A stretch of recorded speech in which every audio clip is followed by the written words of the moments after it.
오늘 성경 말씀은 디모데후서 3장 10절부터 17절의 말씀입니다. 디모데후서 3장 10절부터 17절에 있는 말씀.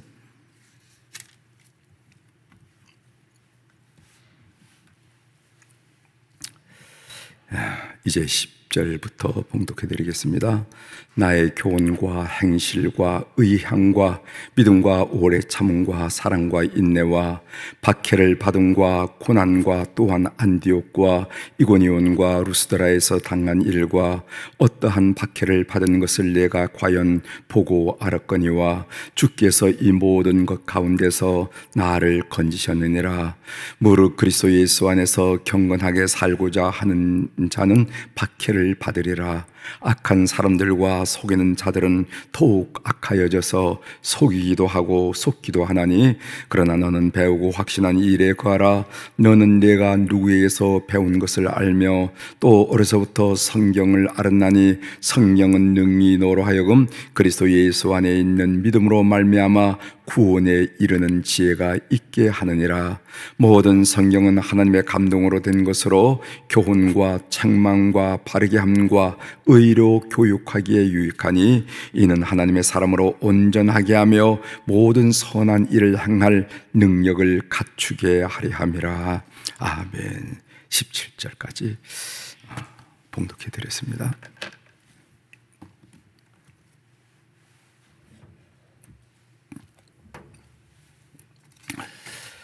오늘 우리가 읽은 이 말씀을 중심으로 성경의 권위가 회복되어져야 합니다, 이런 주제로 같이 은혜를 나누겠습니다. 성경의 권위가 회복되어져야 합니다. 서구 교회가 몰락한 원인이 무엇인가? 여러 가지 원인이 있다, 이렇게 해서 역사가들이 또 문명 비평가들이 그 원인을 분석하고 또 분석한 원인을 발표하기도 합니다. 많은 학자들이 동의하는 내용이 무엇인가 하면은, 계몽주의의 출현으로 성경의 권위가 실추된 것이 가장 큰 원인이다, 이렇게 보고 있어요. 즉, 이 성경을 인간의 이성으로 난도질하기 시작하면서 소위 과학적 어프로치, 인문학적 어프로치, 이렇게 해서 성경을 인간 이성으로 난도질하기 시작하면서 서구 교회는 기울어지기 시작했다는 것입니다. 오늘 우리 한국 교회의 어려움도 난 이거라고 생각해요. 한국 교회의 중증도 바로 여기에 있다고 생각합니다. 교인들이 신앙생활을 하는 것을 가만히 보면은요, 자꾸만 성경과 멀어지고 있어요. 성경과. 요즘 근래 볼거리가 워낙 많다 보니까 우리의 시선이 성경에 가지 않는 이유도 있을지도 모르지만은, 그러나 교인들이 성경과 멀어지고 있다는 거예요. 이것이 바로 오늘 우리 한국 교회의 정말 풀기 어려운 문제이고 회복하기 어려운 중증이 아니겠는가, 이런 생각을 합니다. 여러분, 로마서 10장 17절에 보면 이런 말씀이 있어요. 그러므로 믿음이 도대체 어디서 나오느냐? 믿음은 들음에서 나며 들음은 그리스도의 말씀으로 말미암았느니라, 이렇게 말씀하셨습니다. 그러니까 믿음은 어디서 나오는 건가? 들음에서 나고, 그 들음이라는 것은 그리스도의 말씀이다. 이렇게 어렵지 않게, 목사님 좀 믿음이 약해서요. 그거는 많이 듣는 기회를 가지라는 거예요. 듣는 기회. 성경에서 몇 군데 예를 한번 들어보겠습니다. 여호수아 2장에 보면은 여리고성의 기생 라합이 이스라엘 정탐꾼 2명을 숨겨준 사건이 나옵니다. 그러면은 라합은 어떻게 해서 이런 엄청난 믿음의 결단을 할 수가 있었을까요? 여리고성이 어떤 상황인가 하고 정탐하는 스파이로 이스라엘에서 두 사람을 파견을 했는데, 그 두 사람을 보호하고 숨겨줬다, 이 말이죠. 이거는 민족적으로 말하면 배신자이고 어려운 일이에요. 그런데 이 기생 라합은 도대체 어떻게 해서 이런 엄청난 아주 위험스러운 신앙적 결단을 할 수가 있었을까? 성경이 밝혀줍니다. 여호수아 2장 10절을 제가 읽어드리겠습니다. 이는 너희가 애굽에서 나올 때에 여호와께서 너희 앞에서 홍해 물을 마르게 하신 일과 너희가 요단 저쪽에 있는 아모리 사람의 두 왕 시혼과 옥에게 행한 일, 곧 그들을 전멸시킨 일을 우리가 들었음이라. 그게 들었기 때문이야. 기생 라합이 그런 판단을 내리고 그런 결심을 하고 그런 결행을 하게 된 이유가 뭐냐면 내가 들었다. 이 들었습니다.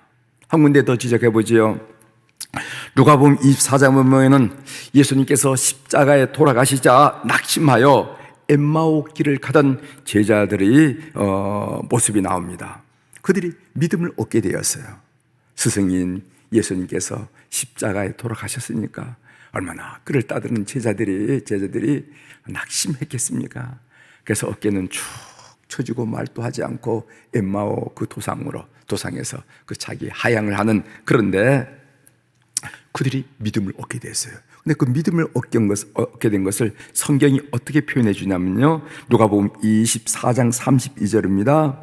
그들이 서로 말하되 길에서 우리에게 말씀하시고 우리에게 성경을 풀어주실 때, 무엇을 풀어주실 때? 성경을 풀어주실 때 우리 속에서 마음이 뜨겁지 아니하더냐 하고, 성경을 풀어줄 때 마음이 뜨거워지고 이 세상을 새롭게 볼 수 있는 믿음의 안목을 갖게 되고, 그래서 가슴이 뜨거워졌다, 마음이 뜨거워졌다 하는 그런 고백을 하는 것을 보게 됩니다. 우리가 신앙생활을 하면서 하나님을 인격적으로 꼭 만나셔야 됩니다.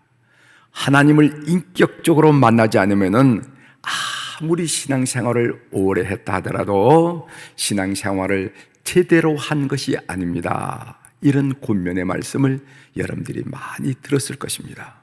여러분, 하나님을 어떻게 인격적으로 만납니까?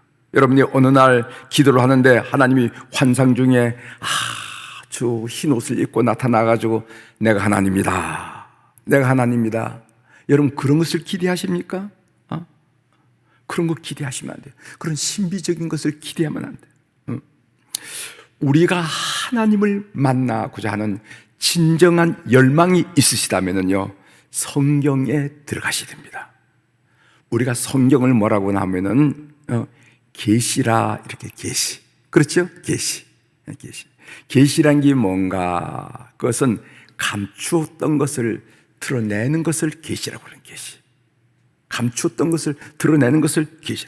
그러니까 감추었던 하나님을 우리가 발견할 수 있고 만날 수 있는 유일한 것이 있는데, 그것은 뭐냐면 우리가 성경에 들어갈 때 감추었던 하나님을 알게 되고 그 하나님을 만나게 된다 하는 사실을 여러분들이 꼭 기억하시길 바랍니다.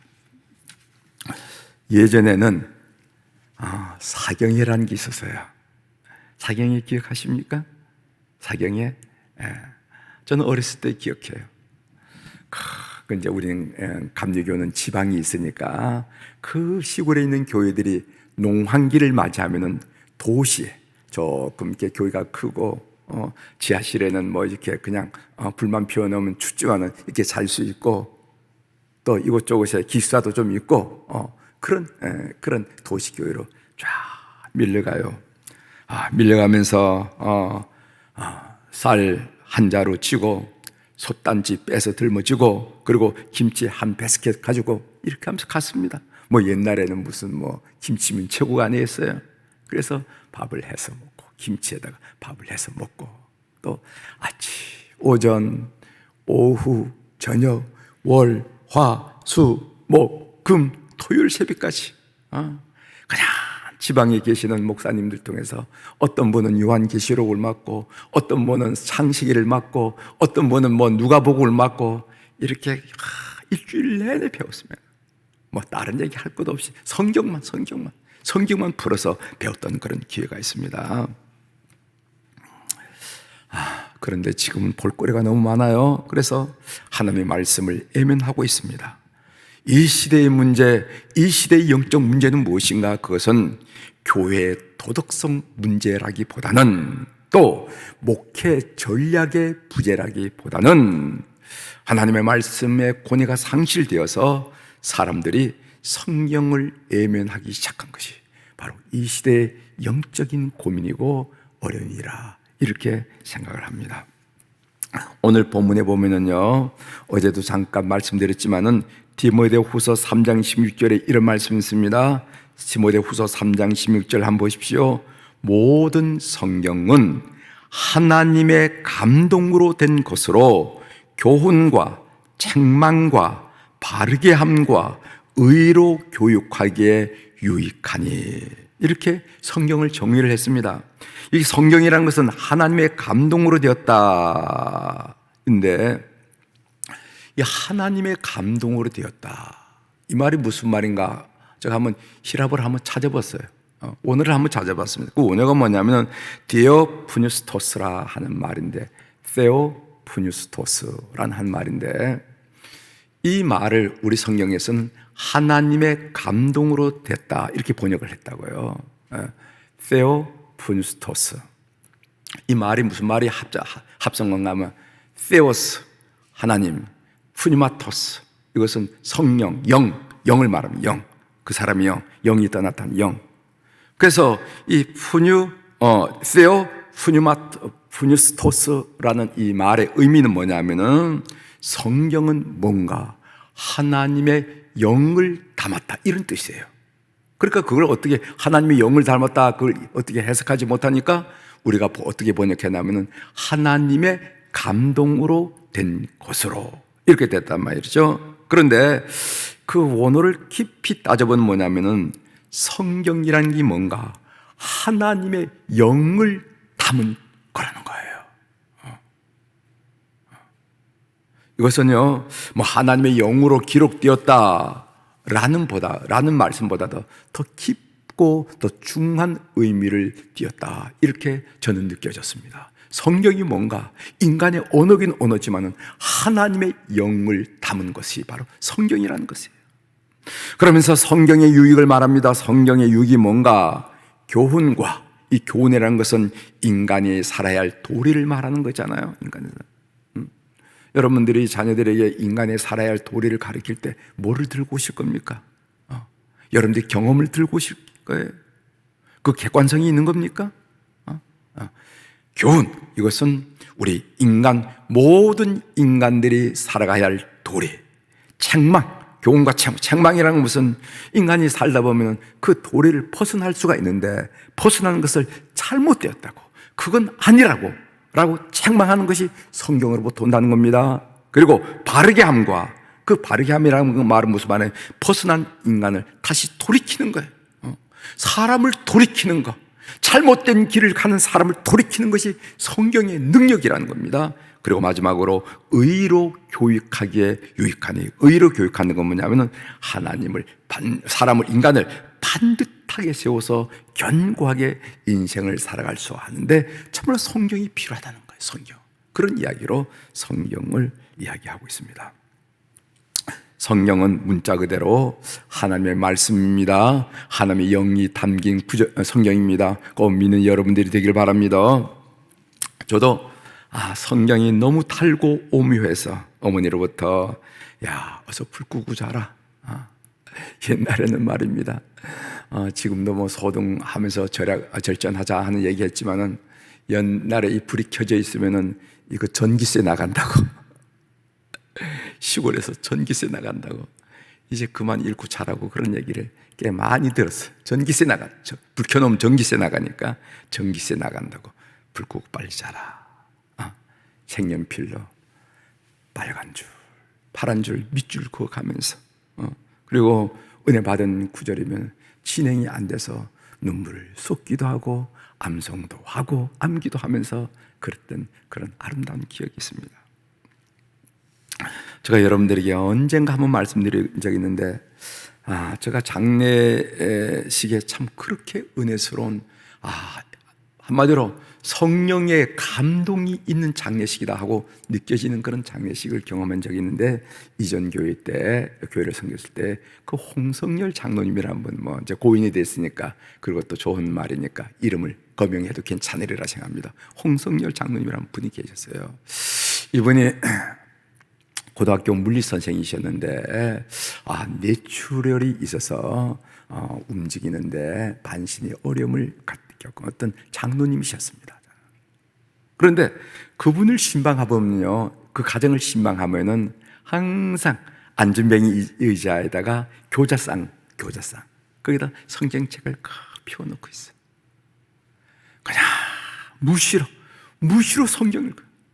그래서 한 해 동안에 성경을 많이 한 분들에게 이렇게 시상을 하게 되면 이분은 무슨 10번, 어떤 때로는 40번, 40독을 했다는 거예요. 성경을 그렇게. 그런데 참 그 축복이 뭐냐면은 이렇게 성경을 읽으시니까 마지막을 그렇게 아름답게 가시더라고요. 마지막을 온 교우들의 존경을 한 몸으로 안고 가시더라고요. 야, 이게 비결이구나, 이게 비결이구나, 이런 생각을 많이 했습니다. 우리 교회 어른들 또 마지막에 어떻게 될까 두려움으로 그 영혼을 마음을 내놓지 마시고 성경을 많이 읽으십시오. 무시로 성경을 읽으십시오.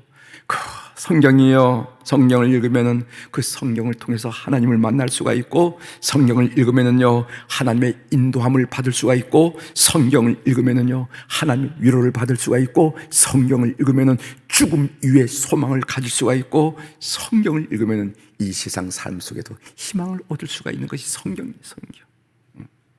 그래서 우리 교우들도 성경을 많이 읽는 그런 교우들이 되기를 주의 이름으로 고면합니다.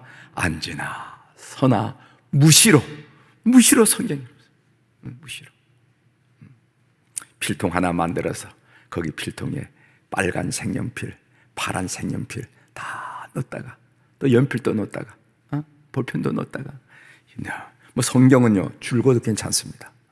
꾸란, 이슬람 경전이 꾸란은 성경 꾸란에다가, 이슬람 경에다가 뭐를 기록하면 그것은 모독이라 해서 그렇게 못하게 해요.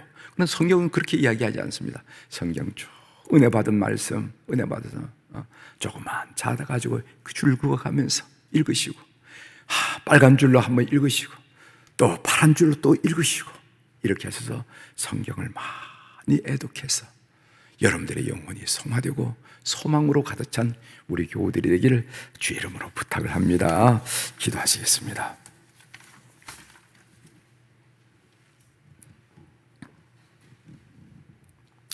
하나님 아버지, 성경은 하나님의 감동으로 된 것으로, 그런 말씀을 통해서 하나님의 감동이라는 게 도대체 어떤 것인가 하는 가운데, 그것은 하나님의 영을 담은 것으로, 이런 말씀을 저들이 이해하면서 성경이 얼마나 귀하고 얼마나 중하고 소중한지 다시 한번 이 아침에 나눌 수 있도록 도와주셔서 감사합니다.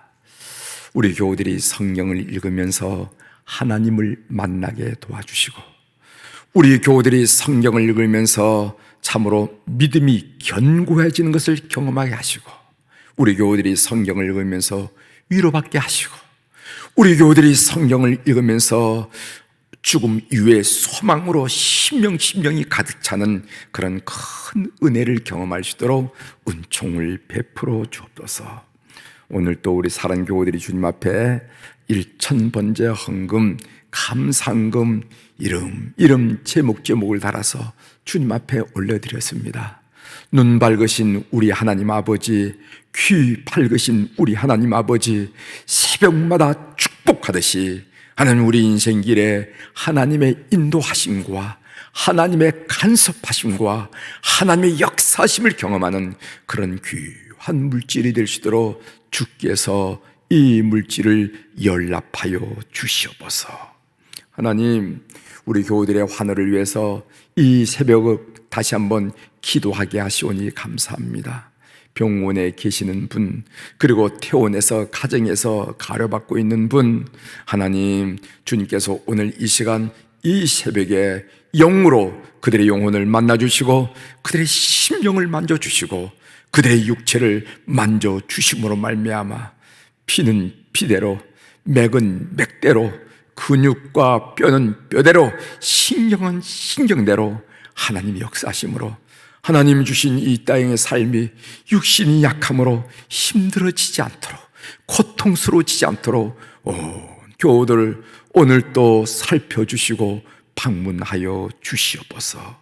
하나님, 우리 몸된 교회 112주년의 성상에서 참으로 젊은 시절 몸된 교회를 위하여 섬겼던 많은 분들이 있음을 기억하면서 오늘 또 축복하게 하시오니 감사합니다. 하나님, 젊은 날에 많은 유혹과 많은 사람들의 손짓에도 불구하고 오직 하나님을 바라보고 그리고 교회 구석구석에서 섬겼던 우리 모든 어른들의 그 섬김을 주께서 기억하여 주시옵소서. 히스기야 왕이 병들었을 때 그는 이런 고백을 했던 것을 이사야 38장에서 우리가 보게 됩니다. 나의 젊은 날에 의로운 행위를 주님 기억해 달라고. 하나님, 우리 모든 어른들의 그 젊은 날의 헌신과 봉사와 충성과 주님 섬김을 기억해 주셔서 노후의 삶이 아름답게 하시고 황홀하게 하시고 보람있게 하시고 믿음의 열매와 결실이 풍성한 삶으로 주께서 은혜를 베풀어 주옵소서. 오늘 또 우리 자녀들을 주님 앞에 올려드립니다. 코로나 여러 가지 상황 때문에 참으로 어려운 삶을 살고 있지만은 해외에서 사업으로, 직장 생활로, 학문으로 애쓰는 우리의 자녀들, 군무에 나가서 애쓰는 우리의 자녀들, 이제 마지막 참으로 대학문을 녹화하는 우리의 자녀들, 그리고 취직을 원하고 결혼을 원하고 잉태 축복과 순산을 원하고 치료받기를 원하고 이 모양 조망의 기도의 제목을 부모된 우리들이 가슴에 안고 오늘 또 이 새벽에 우리 하나님을 바라보고 있사오니 하나님께 보고드리고 하나님께 애원하는 모든 내용들이 주의 크신 능력으로 우리 자녀들 속에 임하는 것을 우리가 경험하도록 은혜를 베풀어 주시옵소서. 오늘 또 하늘의 주권과 땅의 주권을 장악하시고 그 권세로 역사하신 우리 주님의 거룩하고 능력 있는 이름으로 이 새벽에 선포합니다. 내 영혼이 잘된 같이 범사가 잘되고 강건한 축복을 오늘 또 주님 허락하신 24시간을 사는 동안에 걷는 걸음마다 만나는 만남마다 우리 손으로 하는 일마다 우리 마음속의 모든 계획과 설계 속에서 임하고 경험될 수 있도록 은총을 베풀어 주시옵소서. 감사드리며 예수님의 이름으로 기도 올려옵나이다. 아멘. 하늘에 계신 우리